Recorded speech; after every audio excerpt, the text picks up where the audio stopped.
Hello friends, now welcome to this channel. आज हम लोग पढ़ेंगे कॉमर्स का chapter number first, classification of human activities, economic and non economic. So पूरा chapter detail में हम इसी वीडियो में डिस्कस करेंगे। सो स्टार्ट करते हैं। सबसे पहले समझते हैं इसमें क्या कह रहा है कि ह्यूमन लाइफ जो है वो बहुत सारे वर्क से मतलब अराउंड है। जैसे कि हम ह्यूमन बींग्स, हम कोई भी अपनी लाइफ में कुछ भी करते हैं, उठते बैठते सोते खाते पीते कुछ भी, ये सारी एक एक्टिविटी है और हर एक ह्यूमन बींग कोई ना कोई एक्टिविटी में बिजी रहता है पूरे दिन में। अगर कोई सो भी रहा है तो हाँ, वो भी एक एक्टिविटी ही है। जब मतलब पर्सन जो है वो सुबह उठता है तब से लेके और जब तक वो रात को बेड पे नहीं चला जाता तब तक वो किसी ना किसी एक्टिविटी में जो है इंगेज रहता है। ठीक है, तो इन्हीं सारी एक्टिविटीज़ को जो ह्यूमन बीइंग परफॉर्म करते हैं अपने डेली लाइफ में, उनको ही हम लोग कहते हैं human activities. So I hope आपको ये क्लियर हो गया होगा। आपको आप इसकी डेफिनेशन ऐसे भी बोल सकते हो कि human activities means all those activity which human beings undertaken, या फिर human activities are undertaken to satisfy human want. जो ह्यूमन बींग्स हैं वो एक्टिविटीज़ क्यों करते हैं? ताकि वो अपने जो वांट्स हैं उसको सेटिस्फाई कर सकें, अपने वांट्स को जो है पूरा कर सकें। और जो ह्यूमन एक्टिविटीज़ होती है वो थ्रू आउट दी लाइफ चलती है, मतलब पूरी लाइफ ह्यूमन बींग को जो है उसकी एक्टिविटीज़ जो है वो करनी ही करनी पड़ती हैं। जैसे अगर प्लेइंग या स्लीपिंग या प्रेइंग, ये सारी ह्यूमन एक्टिविटीज़ हैं। कुछ ह्यूमन एक्टिविटीज़ जो हैं उनके डायरेक्ट बेनिफिट होते हैं, कुछ के इनडायरेक्ट बेनिफिट होते हैं, बट ह्यूमन एक्टिविटीज़ बोथ होती हैं। ठीक है, अब ह्यूमन एक्टिविटीज़ की कुछ कैरेक्टरिस्टिक्स हैं। क्या क्या कैरेक्टरिस्टिक्स हैं? Human activities are those activities which can be undertaken only by human beings. मतलब ह्यूमन एक्टिविटीज़ केवल उन्हीं एक्टिविटीज़ को हम कहते हैं जो कि सिर्फ और सिर्फ ह्यूमन बींग्स परफॉर्म करते हैं, मैन वुमेन चिल्ड्रेन। इन्हीं सारी एक्टिविटीज़ को हम ह्यूमन एक्टिविटीज़ करते हैं और इसमें जो एफर्ट्स होते हैं, इन्वॉल्वमेंट होती है, वो सिर्फ ह्यूमन बींग्स की होती हैं। सेकेंड कैरेक्टरिस्टिक्स की क्या कह रही है? Human activities are undertaken to satisfy human wants which are unlimited. हम ह्यूमन एक्टिविटीज़ क्यों करते हैं? हम इस वजह से करते हैं ताकि जो वांट्स हैं वो सेटिस्फाई हो सकें, और इसलिए उसके लिए हम एफ़र्ट्स लगाते हैं। जैसे कि अब कोई सीए की प्रिपरेशन कर रहा है तो वो उसकी एक ह्यूमन एक्टिविटीज़ है। वो उसका सीए क्लियर हो जाए, उसको अच्छी जॉब मिल जाए, उसको अच्छा पैकेज मिल जाए, तो वो उस अपने नीड के लिए एफ़र्ट्स डाल रहा है ताकि वो उसको सेटिस्फाई कर सके अपनी नीड को। क्लियर? फिर थर्ड क्या कह रहा है कि जो ह्यूमन एक्टिविटीज़ हैं वो पूरी लाइफ चलती रहती हैं, मतलब ये ख़त्म नहीं होती हैं। और जो ह्यूमन एक्टिविटीज़ है ये बहुत ही मतलब बड़ी हैं, बहुत ही, आप जितना डीपली जाते जाएंगे उतनी ही और बढ़ती रहती हैं। फिर क्या कह रहा है? जो ह्यूमन एक्टिविटीज़ हैं वो देखो दोनों पर्पज़ के लिए होती हैं। कुछ ह्यूमन एक्टिविटीज़ होती हैं जो डायरेक्ट मनी अर्न करने के लिए की जाती हैं, कुछ जो होती हैं अपने पर्सनल सेटिस्फेक्शन को सेटिस्फाई करने के लिए की जाती हैं। जैसे इसका बेस्ट एग्जांपल है, लेट्स सपोज़ आपकी मम्मा सुबह खाना बनाती हैं। वो उनकी क्या है, वो मनी के लिए तो करती नहीं है, उनको पर्सनली सेटिस्फेक्शन मिलता है, दैट्स वाई वो सुबह उठती हैं, इतना जल्दी खाना बनाती हैं। तो वो जो है वो विदाउट मनी के लिए, मतलब वो अपने पर्सनल सेटिस्फेक्शन को सेटिस्फाई करने के लिए करती हैं। बट जो हम टीचर इसकी आपको स्कूल में क्लासिफिकेशंस पढ़ाता है देख वो लेते हैं। तो जो आपसे ह्यूमन मतलब एक्टिविटीज़ हैं उनको फीस बेसिकली लेता है, टू तो वो टाइप्स में क्या कर रहा है? क्लासिफाई वो किया गया है। इकोनॉमिक फर्स्ट है एक्टिविटीज़ कर इकोनॉमिक रहा है, एंड मतलब वो सेकंड है ह्यूमन नॉन एक्टिविटी तो इकोनॉमिक। कर रहा है बट सो उसको उससे बेसिकली देखो अर्न दोनों भी में हो रहा है। डिफरेंस क्या होता है। इकोनॉमिक ये एक्टिविटीज़ डिफरेंस वो होता है। एक्टिविटीज़ होती हैं जो हम मनी अर्न करने के लिए करते हैं। जैसे मैंने अभी आपको टीचर का एग्जाम्पल दिया, वो इकोनॉमिक एक्टिविटी है। बट जो नॉन इकोनॉमिक एक्टिविटीज़ है ये हम मनी अर्न करने के लिए नहीं करते, मतलब इससे हमें डायरेक्ट बेनिफिट नहीं होता। ये हम अपने पर्सनल सेटिस्फेक्शन को सेटिस्फाई करने के लिए या कई बार सोशल वेलफेयर करने के लिए, मतलब अपने सेटिस्फेक्शन के लिए हम ये एक्टिविटीज़ करते हैं। तो इनको कहते हैं नॉन इकोनॉमिक एक्टिविटीज़। अब हम इनको डिटेल में देखते हैं। क्या कह रहा है? Economic activities are undertaken with the object of earning money and acquiring wealth. Means economic activities हम क्यों करते हैं, इसका बेसिक ऑब्जेक्टिव जो है वो पैसे कमाना होता है और एक्वायरिंग वेल्थ होता है।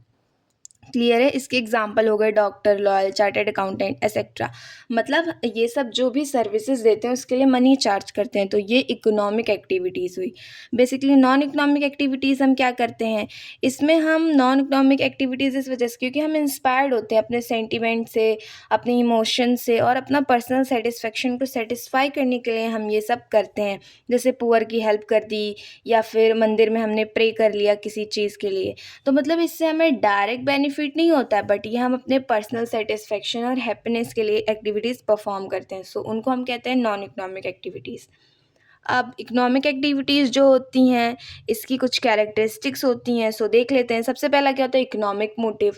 जैसे कि मैंने आपको बताया, इकोनॉमिक एक्टिविटीज़ हम क्यों परफॉर्म करते हैं, ताकि हम मनी अर्न कर सकें, अपनी वेल्थ को एक्वायर कर सकें, ठीक है, और अपनी जो लाइवलीहुड है, मतलब जो हमारे ह्यूमन बींग्स के जितने भी वांट्स हैं उनको हम सेटिस्फाई कर सकें, अच्छे से रह सकें, अपना रहन सहन, अपना लिविंग ऑफ स्टैंडर्ड अच्छा कर सकें। इस वजह से हम इकोनॉमिक एक्टिविटीज़ परफॉर्म करते हैं। सेकेंड क्या है, प्रोडक्टिव होती है। मींस इसमें प्रोडक्शन इन्वॉल्व होता है, distribution and exchange of good and services for satisfying human wants होता है, और ये डायरेक्टली रिलेटेड होती है क्रिएशन ऑफ वेल्थ से। मतलब जैसे अगर कोई मनी कमाया, ठीक है, कोई पैसे अर्न किया, फिर उसको अपने अकॉर्डिंग डिस्ट्रीब्यूट करेगा कि हाँ मुझे इतना यहाँ खर्च करना है, इतना यहाँ खर्च करना है, इतना यहाँ पे खर्च करना है। फिर वो जाएगा मार्केट, कुछ चीज़ें बाय करेगा, तो मतलब मनी का एक्सचेंज हो रहा है। तो वही इस पे कह रहा है कि क्रिएशन ऑफ वेल्थ होती है, मतलब वो जो भी वर्क कर रहा है उससे कुछ मनी अर्न कर रहा है। तो इससे जो है इकोनॉमी को बहुत ही ज़्यादा कॉन्ट्रीब्यूट, मतलब बहुत ज़्यादा कॉन्ट्रीब्यूशन मिलता है।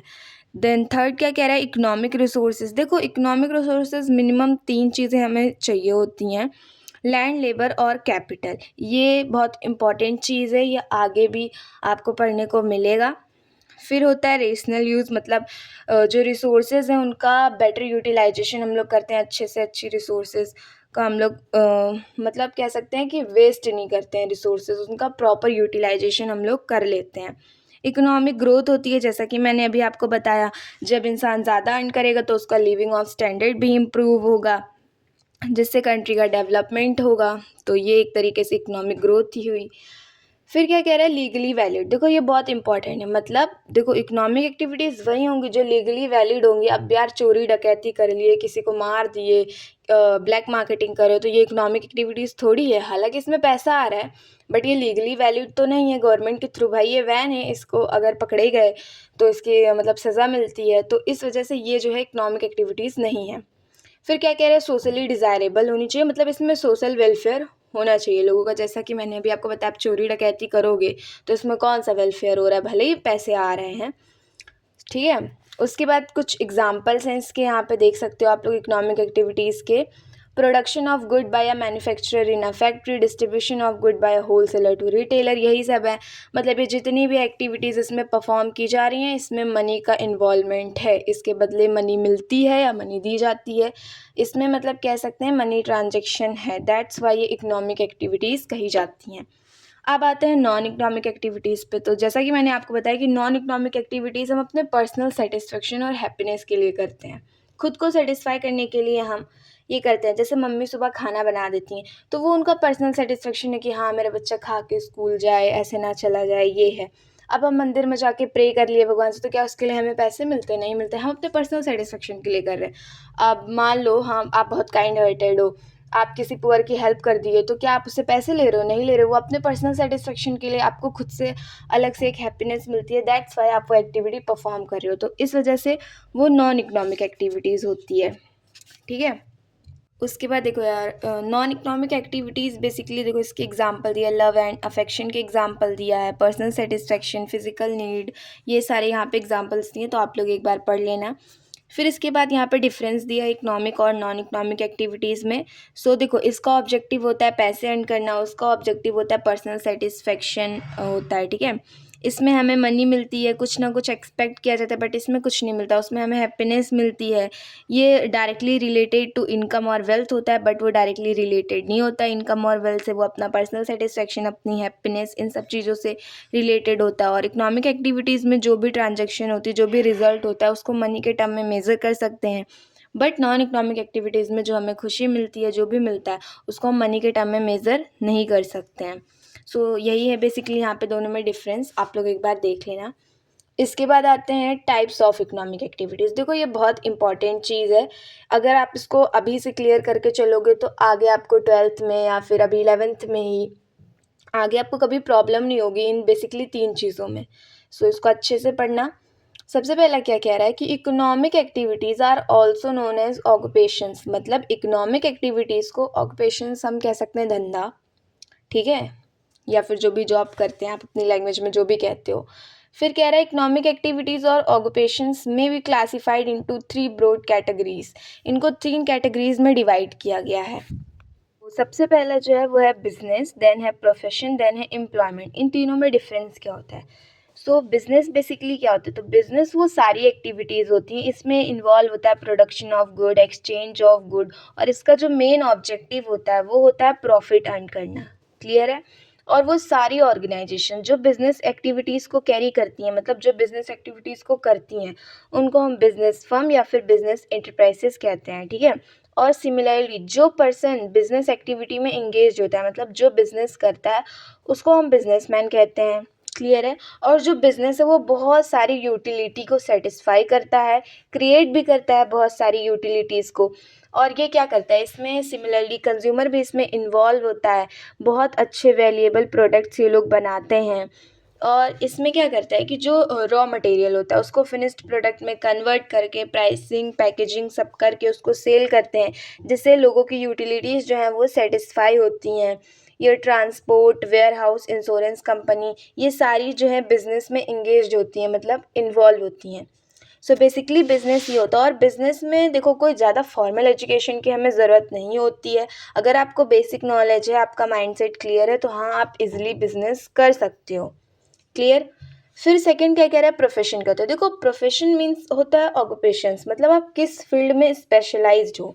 जैसे लेट सपोज अगर आप सीए की प्रिपरेशन कर रहे हो, आप सीए बन गए, तो वो आपका प्रोफेशन है, आप उस चीज़ में स्पेशलाइज्ड हो, आपने उसकी मतलब प्रॉपर उसका एजुकेशन लिया है, उस चीज़ की आपने ट्रेनिंग की है, वो आपने सब्जेक्ट्स पढ़े हैं। सो वो आपका प्रोफेशन है, मतलब वो आपके पास स्किल है, आपके पास नॉलेज है, और आप उससे अर्न भी कर रहे हो। क्लियर है? उसके बाद क्या कह रहा है, जो फीचर्स होते हैं, फीचर्स क्या होते हैं प्रोफेशन के?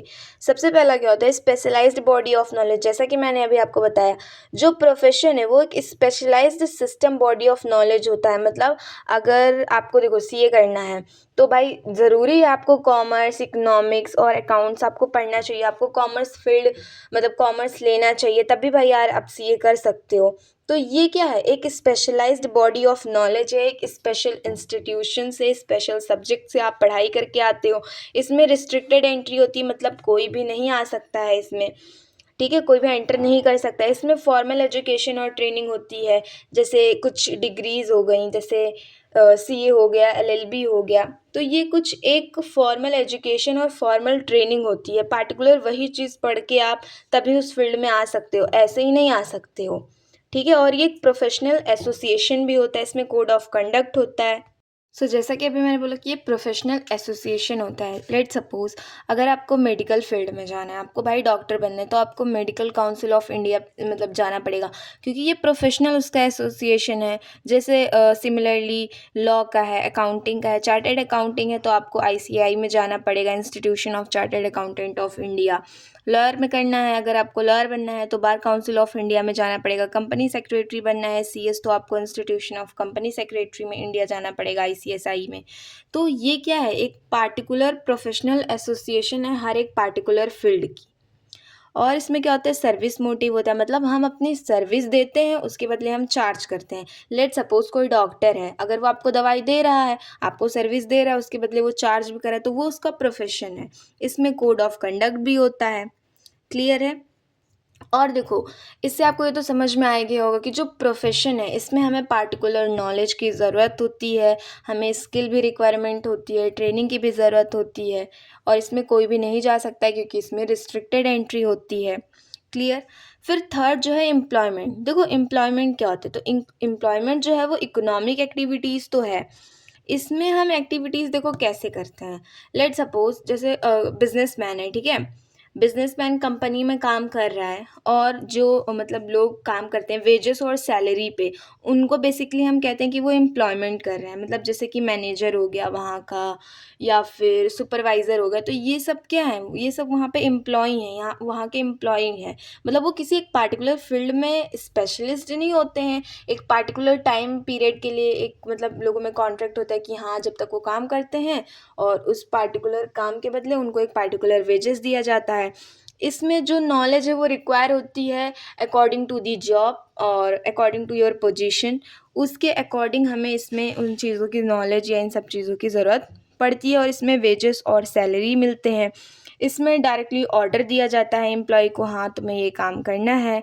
और जो एम्प्लॉय होते हैं वो पर्सनल सर्विसेज जो है वो प्रोवाइड कराते हैं। जैसे लेट सपोज हॉस्पिटल में जो डॉक्टर होता है वो तो उसका प्रोफेशन होता है, बट जो नर्स होती है वो वहाँ की एम्प्लॉय होती है। और जो हॉस्पिटल को बनवाया होता है, जो हॉस्पिटल चला रहा होता है, वो वहाँ का बिजनेसमैन होता है। सो बेसिकली देखो, इसको ऐसे समझना, बिजनेस, प्रोफेशन और एम्प्लॉयमेंट में डिफरेंस। लेट सपोज एक बिजनेसमैन है, ठीक है, उसने एक हॉस्पिटल बनवा दिया, और जिसने हॉस्पिटल बनवाया वो कौन हो गया? बिजनेसमैन हो गया।